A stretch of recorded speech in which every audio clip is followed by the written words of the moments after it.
Oh, hey. Okay, so this was Anne Forst, and she was a nookie bookie. In other words, she was a madam, and she was powerful in LA in the 1930s. Now, I'm all about women making money and women supporting women, but this was not Anne.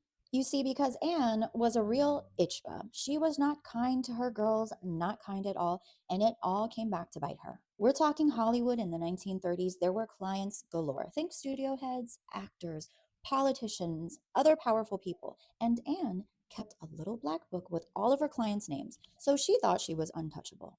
She was making cold hard cash. She had a mansion in the valley. She had up to 200 women working for her at one time, and she had protection because of that little black book. Specifically, she had LA Mayor Frank Shaw in her pocket. Now, this man was corrupt AF. Because of her little black book that she carried everywhere, they called her the Black Widow. There were several houses spread across LA, and she was the den mother. She was in charge of scheduling, of bills. She was supposed to be taking care of the girls. Now, did she recruit these ladies? No, she didn't. That was the job of 21-year-old Bristol Barrett. Now, he made the ladies fall in love with him. He was charming and he promised these ladies luxury, money, perhaps fame. He and this man, Charles Montgomery, who they called the boss, would recruit the girls, get them to go into.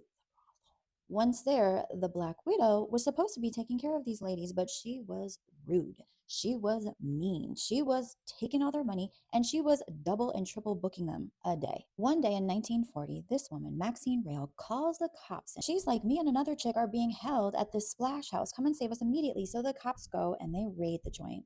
Anne and the two other men are arrested. This is huge news, huge in the papers, and they are referring to this case as the white slave ring. There are witnesses, so many witnesses, employees, if you will, who went up on the stand to testify. They talked about how they were tricked, how they were made promises of a glamorous life, how they felt ashamed, and that their money was taken from them. They talked about the conditions of the homes and how they had to be with multiple clients a day. They even had other beaver dealers testifying against Anne. One of Anne's girls, a former employee, Brenda Burns, testified against her, and that basically sealed the deal.